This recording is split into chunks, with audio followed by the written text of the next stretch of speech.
സർവശക്തിയുള്ള ദൈവമായ കർത്താവിൻ്റെ നാമം വാഴ്ത്തപ്പെടട്ടെ. പ്രിയ ദൈവമക്കളെ, ദൈവത്തെ സ്നേഹിക്കുന്ന ഓരോരുത്തരും മനസ്സിലാക്കേണ്ട ഒരു കാര്യം, നമ്മുടെ മുമ്പിൽ ഒരു യുദ്ധം ഉണ്ട്.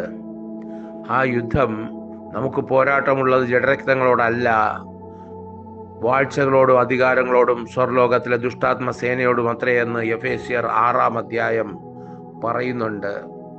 അതുകൊണ്ട് ഭൂമിയെ പാഴും ശൂന്യവുമാക്കുന്ന ഈ ദുഷ്ടശക്തികളെ ജയിച്ചെങ്കിലേ നമുക്ക് ദൈവത്തിന് വേണ്ടി അല്ലെങ്കിൽ നമുക്ക് വേണ്ടി തന്നെയും എന്തെങ്കിലും ചെയ്യാൻ പറ്റുകയുള്ളൂ. അതുകൊണ്ട് വിശുദ്ധ ജീവിതമില്ലാതെ കപടഭക്തിയും കാണിച്ച് നടന്നാൽ ഒരു കാര്യവും നടക്കുകയില്ല എന്ന് നമ്മൾ മനസ്സിലാക്കണം. ദൈവത്തിൻ്റെ അത്യന്ത ശക്തി നമ്മുടെ മേൽ പകരപ്പെട്ടാലേ സാത്താൻ മിന്നൽ പോലെ നമ്മുടെ മുമ്പിൽ വീഴുകയുള്ളൂ. ദൈവം നമ്മളെ അനുഗ്രഹിക്കട്ടെ. ആമേൻ.